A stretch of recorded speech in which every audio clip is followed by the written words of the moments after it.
A surprising new theory seems to connect the existence of God and science, as our continued search for life on other planets brings the scientific community closer and closer to the conclusion that our universe was, in fact, created by something other than just a Big Bang. This should be fun. Eric Metaxas is author of Miracles, What They Are, Why They Happen, and How They Can Change Your Life. All right, Eric, you have a great piece in the Wall Street Journal about this, but there are a lot of people out there who say you can't mix science and religion. They can't coexist. Why can they? So right off the bat, she's like, there are a lot of people that say that science and religion don't mix, all right? And instead of giving any of their arguments so you understand why there are a lot of people that say that, instead we're going to be like, why does this extremely biased person that writes books about miracles, why do they think, no, they can totally mix? You know, that's a great way to go about this story. Instead of, they don't even bother to give the arguments from the other side, just that the other side exists. And then here are the arguments against it. Such a load of bullshit. So dishonest. Can't believe this shit gets away with calling itself news. Well, it's not really mixing science and religion. It's sort of following what does science lead us to believe, right? Science can only comment on what is inside the universe, what the Big Bang created. Science can't really tell us what happened before the Big Bang. Science has limits. But the more we know about science, and this is literally in the last 30 years, the more we're led to believe, and I mean this is straight up, we're led to believe that there is no way that everything could have just happened. And when I say that, the odds against it are so astronomical that it becomes hilarious. So if anybody's looking for good news at this time of year with all the bad news around us, the good news is science is leading us clearly to believe that we never just got here, that couldn't have happened. What? He's just being straight up with that complete load of bullshit. He's sitting there talking about, in this time, if you're in this season when you're looking for some good news, and with all this bad news we've had, the good news is science is pointing towards the existence of a greater being, and the really good news is we've already got that being figured out, and the only way to get to know him well is to read the Bible and be a Christian, the Fox News kind, and then that's really good news because he'll burn anyone that doesn't agree with us. See how that's great news? And see how science totally supports what they're talking about? Complete bullshit. It would be much easier to argue with me and have me convinced to become a deist than a theist. Deism is a much more respectable position. It takes a lot less evidence, and you don't claim to have everything figured out, or and it's not like you can be like, oh shit, where are my keys? Be like, Jesus Christ, I swear to God, help me find my keys right now. I'm gonna go to church twice on Sunday. Like that kind of God. That's bullshit. I will never believe in that kind of fucking God. That like personally cares where you stick your dick and shit, or that any person has some ultimate power all figured out. It's a load of shit. And science points in that direction. Science points to your faith is a lot of bullshit direction. I don't hear you talking much about that.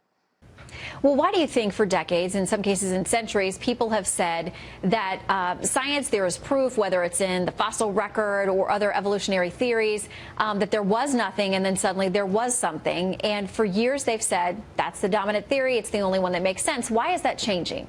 Well, I mean, there's a lot that's changing. First of all, the more science we know, the more we know how difficult it is, for example, for the universe to exist, not just for life to exist. So how can you possibly know how difficult it is for the universe to exist? How is that in your fucking knowledge?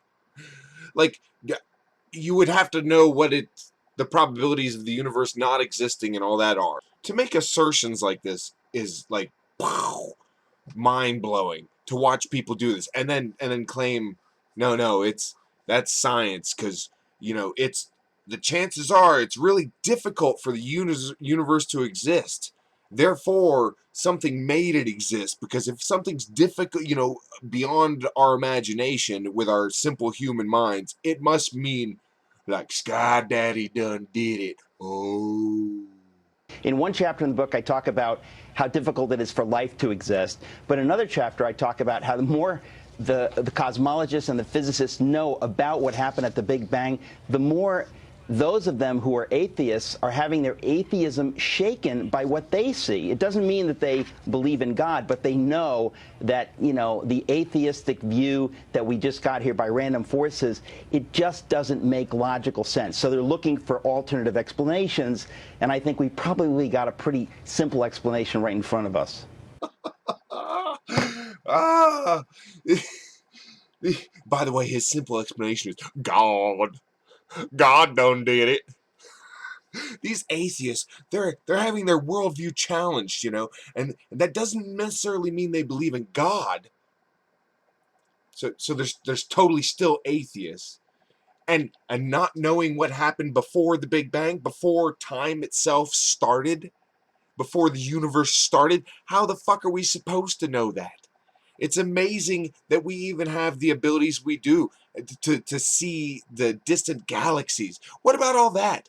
If God is the one that put everything in motion, everything, why are we one little fucking planet in one little solar system, in one little galaxy, in, you know, just huge quadrants of the goddamn universe? Where's the sense there?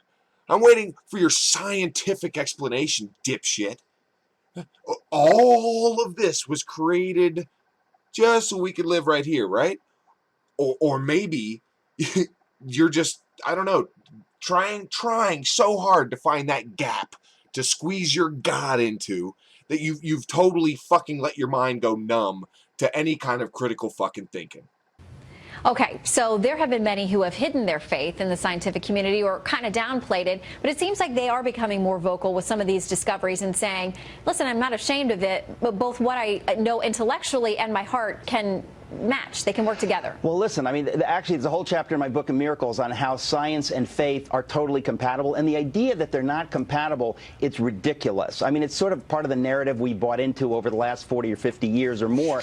It's simply not true. Some of the greatest scientists, even if they're not believers, have said many pro-faith things. And I think it's very important for us to know that there's no reason you have to check your brain at the door if you want to believe in the God of the Bible or believe in any kind of God. It doesn't make sense to do that. Yes, there have been plenty of scientists who are religious, and there have been plenty of smart religious people too. It doesn't mean religion is true, and it's not like the scientists that we're talking about that were religious just read the Bible and were like, good enough. No, they were curious to really understand how things work.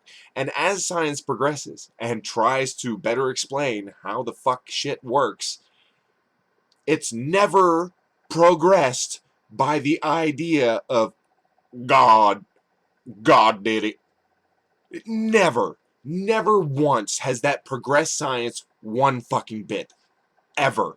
Squeezing God into the gaps or the unknowns of science does not advance science, and you are completely full of shit in trying to say that, like, oh, your intellect and your heart can do the same. No, your intellect will trick itself into, you know, seeing what you want, what your heart wants you to see, what you feel like, oh, it should be. So you find these gaps, and it's kind of pathetic to watch you people do it.